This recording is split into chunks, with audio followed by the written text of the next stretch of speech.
Hello, everyone, and welcome to the SEF Backstage Pass, the behind-the-scenes pass to the Sharjah Entrepreneurship Festival's 2024 edition.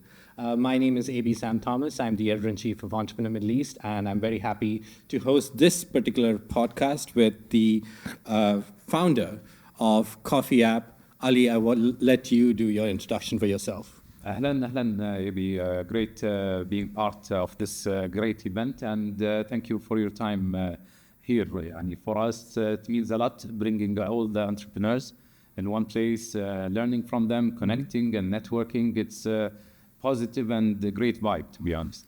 Ali, for those of the people who are listening or watching us today and who don't know who you are, can you just introduce yourself, who you are, what do you do and stuff? I'm Ali Al Ibrahim, founder and CEO of Coffee app.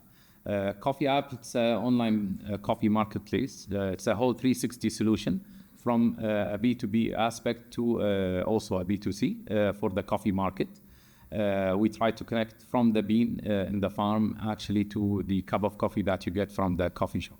Okay, now I have to break down the story. How did you decide to launch this app? Like, what was the idea? What was the driver that got you started? So in 2018, especially in the end, November, I think, we saw there's a huge opportunity and a huge potential in the beverage and coffee market.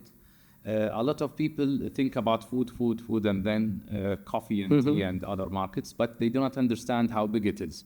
The beverage market is over $500 billion market globally. By the Euromonitor in the MENA region, it's over $44 billion. It's the second largest commodity after oil and gas. It's the second consumed after water. And there is huge deals the last few years that happened in that industry, from Coca-Cola to Costa Coffee, if you heard about it, over 5 billion. From also يعني Starbucks with Nestle capsule, and Nestle with Starbucks capsule, over 7 billion. JAB Group getting involved with K-Cups over 13.9 billion, Panera 7 billion. And even during the pandemic, they IPO'd JDE and Peet's Coffee, 17.5 billion. And this is where I think whatever the crisis is, from COVID or financial crisis or even wars, people want to drink their coffee and tea. And this is where we saw that opportunity, and we wanted to be that application for that specialized marketplace. Talk about, again, the origins of Coffee app. Like, again, I'm drilling you into this point. Like, what was the moment you decided, like, okay, we need an app for this? Like, how did that start?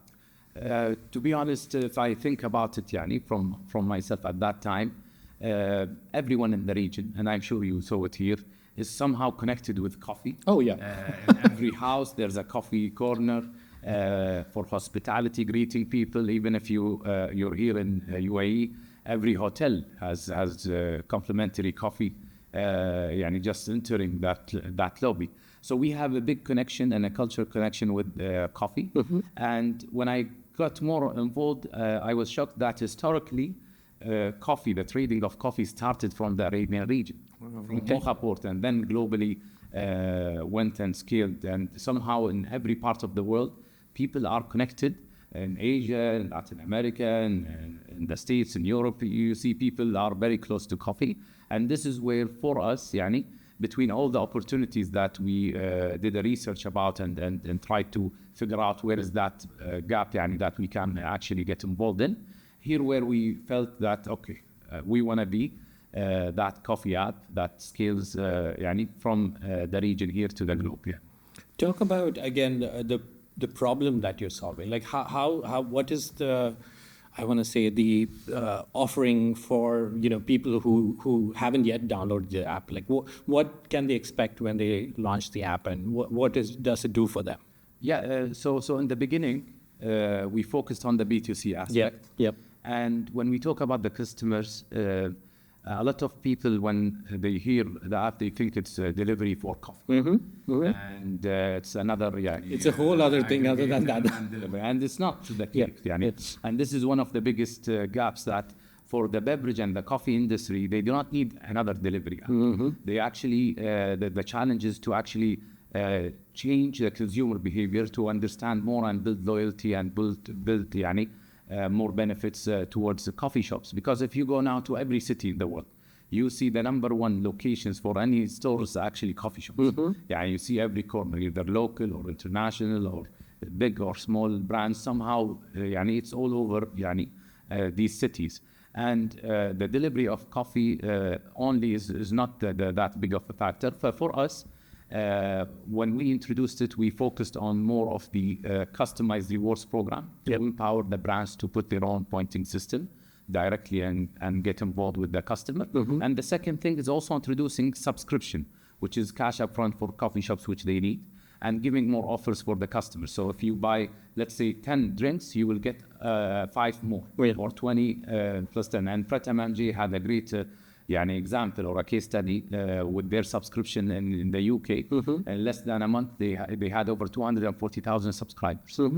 So people tend to actually get involved. So it's enhancing the offline experience to online. It's giving more benefits to the customer and building that loyalty for that aspect. Also, another part of it that what we saw also, that there's two big trends globally happening. There is the super apps where it's a delivery, but they deliver for food, coffee, groceries, pharmacy, anything you want, they could deliver or any service. The other aspect is more specialized marketplaces, and this is a trend that is growing also, where if a person loves something, he wants an app dedicated for that thing. A great example is the Slice app in the States. It's a pizza app.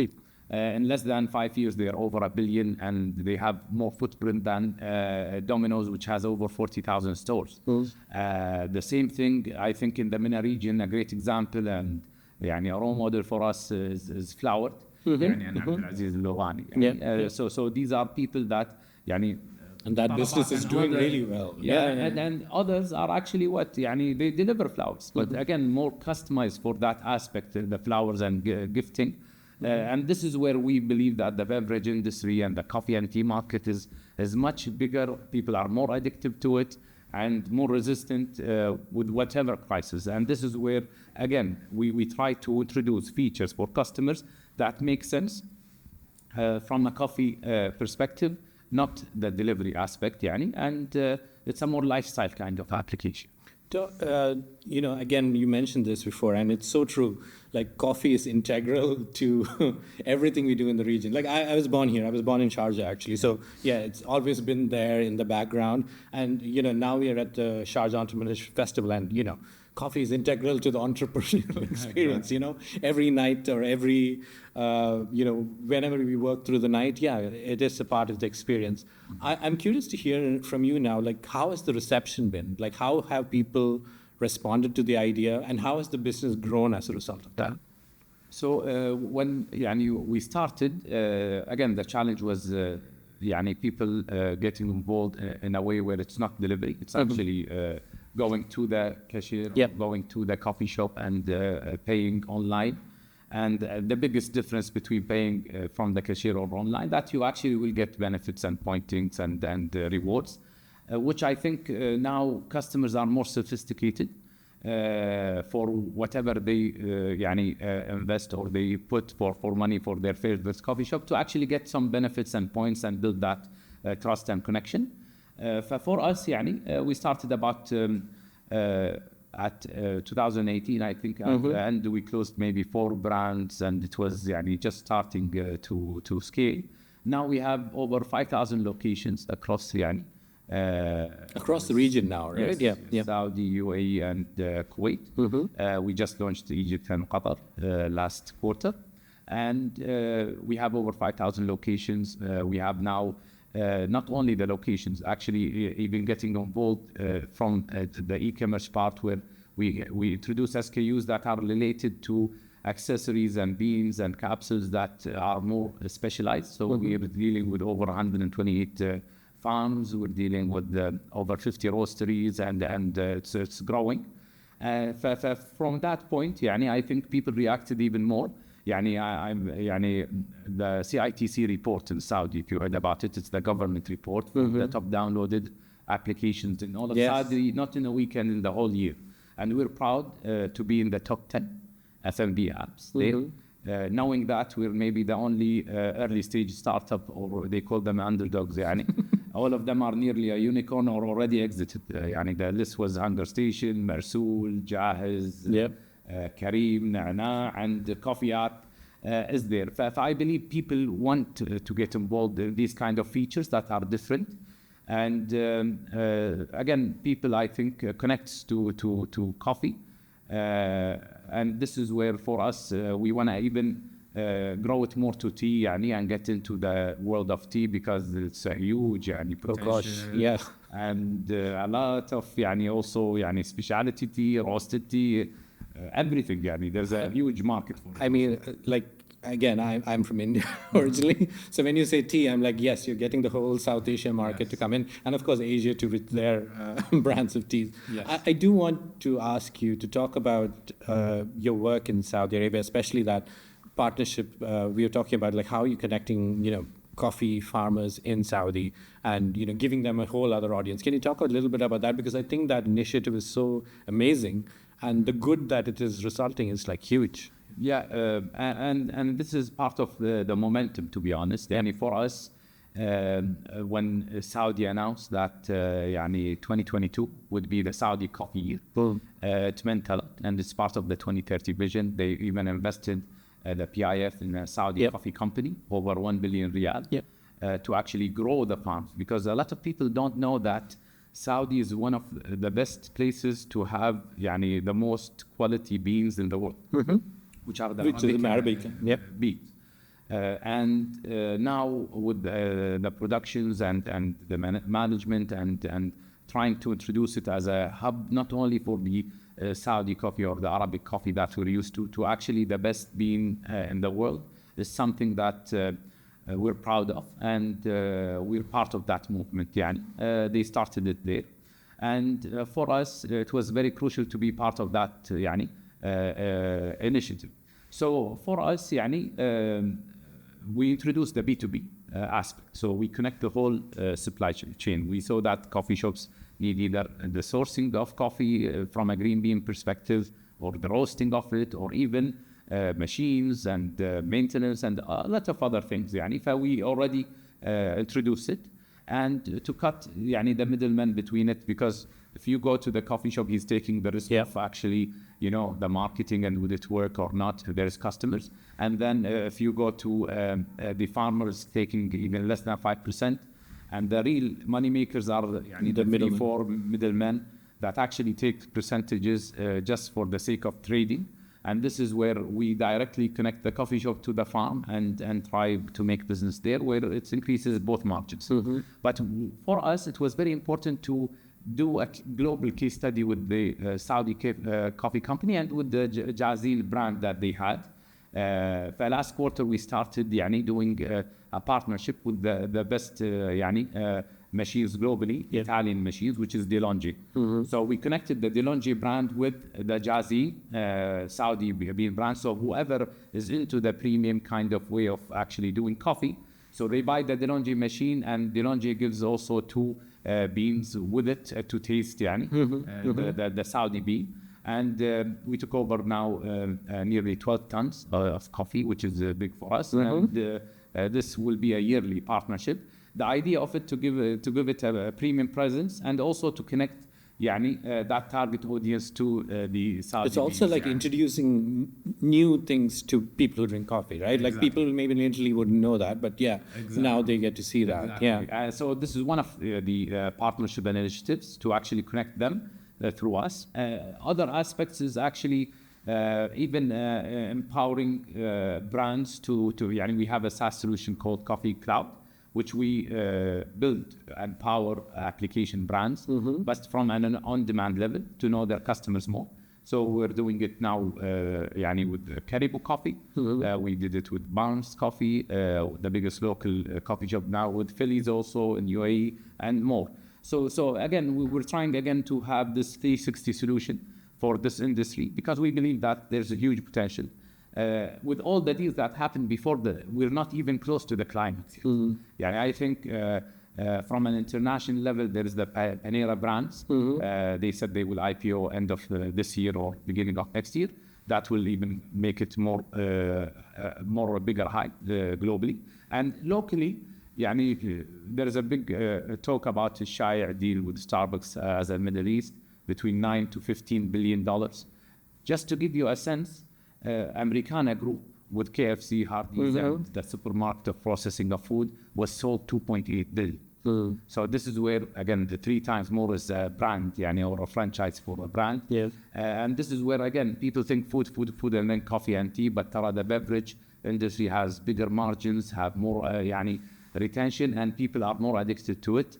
And this is where we feel we can play a huge part from the B2B, which we already started to empower the farmers, and also to the B2C to give more empowerment to the customers to actually benefit more from these brands that they are usually drinking a lot of coffee from.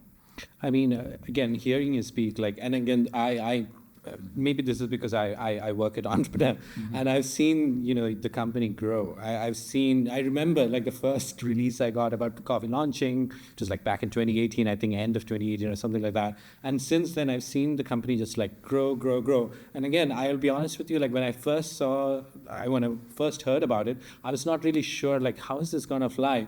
But now, knowing what I know about the market, and like you said, how big this opportunity is, I can see, mashallah, it's like growing and growing. And I like you rightly said, I don't think we are at the climax. I think we are just waiting to get there. And again, all of this is great and good.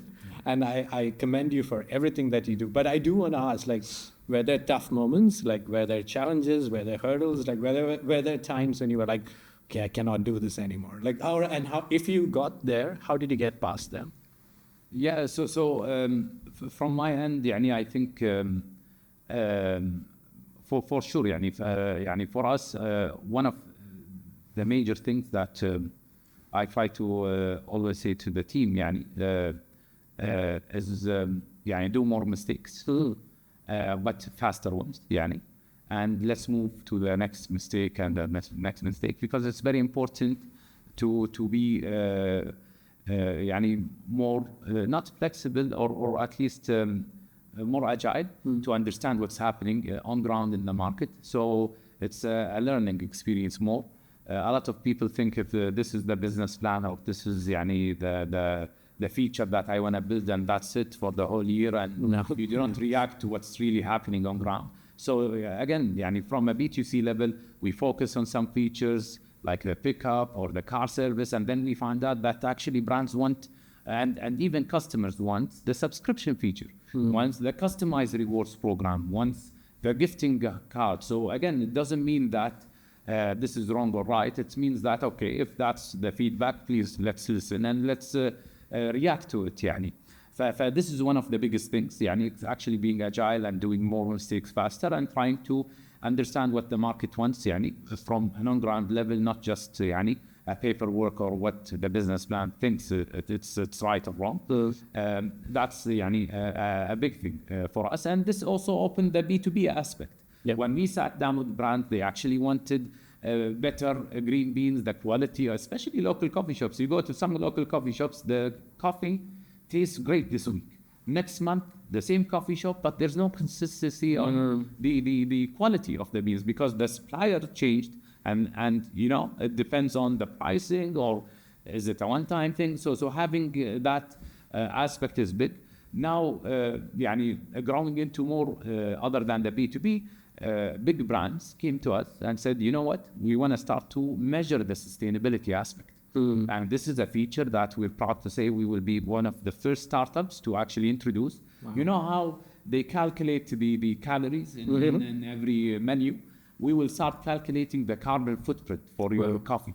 So you will know these brands, you know, يعني, being part of the ESG program or sustainability or other, and we already integrated with international parties to even give certificates for you of lowering it or increasing it, and we have يعني, already started it with the 2 brands, يعني, and this is where we're very proud to say, يعني, again, hearing this and understanding what the market wants and trying to implement it. Even when we talked about the Saudi beans, it was very important to close the DeLonghi deal. Not because again, يعني, we know that there is great beans.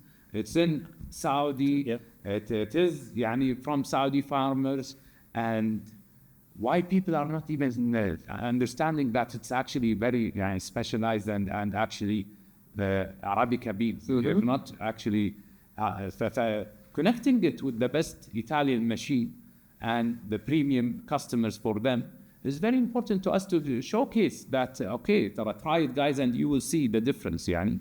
Alhamdulillah, that's why from a quarter it was a quarter deal, and now it's a yearly deal with the longevity. So this is where, for us, understanding what the market wants is very important. A lot of I see startups that don't react or react when it's already late, يعني. And this is one of the major things. The other thing I would say, especially in the region here, it's not about financing. It's more about talent and hiring the right people and building the right team, which is not easy, to be honest, يعني. And it is difficult, يعني, especially from startup level. I'm sure the private sector is already talks a lot about that.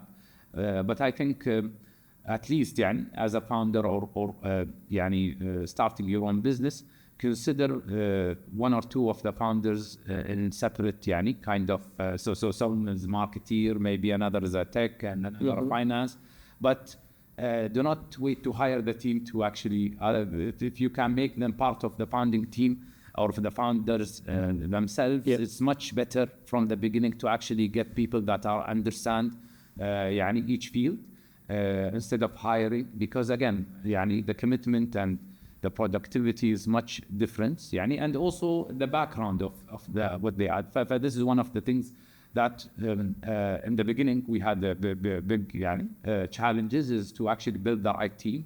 And alhamdulillah now we're more stable, much better, and growing the team even in a couple of cities. So that's one aspect. But overall, these I think they are very two critical aspects. And the third one is actually from the former, I think his name is Jason Wheeler. He's the former CFO of Tesla. Okay. So he was in one of the events, like the events in Sharjah here, and he's talking about startups and other things. And one of the things that he said, do not raise your round when you need the money. You need to raise it before you need it. So raising or not raising or financing your startup, you cannot wait until you're running nearly out, or which a lot of startups actually wait until the last 2, 3, 4 months. It's actually at least a year or two before. So you can actually pick the right people strategically that could help you. So these are some of the things that I would I think I mean you've given like 3 great points. The first one I just want to repeat it just so that people remember it. The first one is there is a plan, but keep in mind what is happening in the market, and that is so true. We are so tunnel vision and we don't look at anything else, that's going to hurt your business. The second, like you said, right founding team, be it as a co-founder or even experts in their field as soon as you start. And the last one, like you said, don't wait till the money runs out. I think that's so true. Again, if you think like that, you are setting yourself up for, I don't want to say failure, but maybe it's going to be a very painful, disastrous moment. So let's not do that. Be prepared and plan accordingly. And as I told you, strategically speaking, finding the right partner is very important.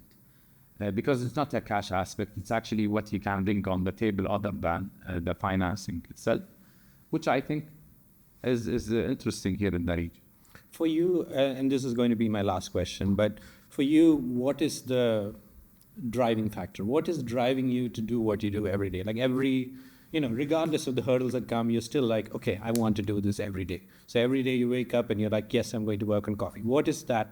What's your why? Like they say in the books, Simon Sinek said famously, what is your why? I think it's two aspects. The first one, as I told you, circly speaking, it started in the Arabian region, the coffee trading.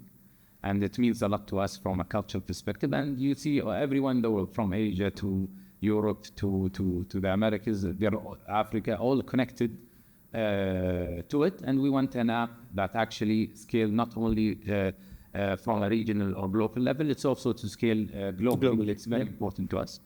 The other aspect, if you see the coffee and beverage industry in general, it is one of the biggest, has the biggest impact from a job level to any community. From the farming aspect, the people are picking it and all of that, to the coffee shops that we see, and the employment of college students or part-timers, or at least first stage kind of thing to transition to any job, or even from a higher level to see companies that are really growing into big brands and scaling. And if you see now, even it's more more interesting to see even in Saudi now, in the secondary market, in the most actually businesses that are IPOing or wants to IPO the next a few years is actually coffee shops. Like Barnes, which has over 700 locations in one country, which is Kayan, which has over 400 locations, the القهوة over 150, and much more. And these are local brands other than the international. So I think there's a big positive impact somehow in the society, from job aspect to farming to a third kind of home. So it means a lot, and this is where for us we want to play a huge part for them to be successful, and to build a better relationship between them and knowing their customer more, and them, and getting better margins for the farmers and the communities that needs it, and also the brands that could scale globally, that are introduced locally. Ali, all I can say is I wish you the best of luck. You're already a success story. That's I'm not going to deny that, but I can't wait to see the scale of your success grow. And of course, thank you for joining us on SEF Backstage Pass, and we wish you all the best. Thank you a lot. Really appreciate it. It's a great positive event, and we're very happy to be part.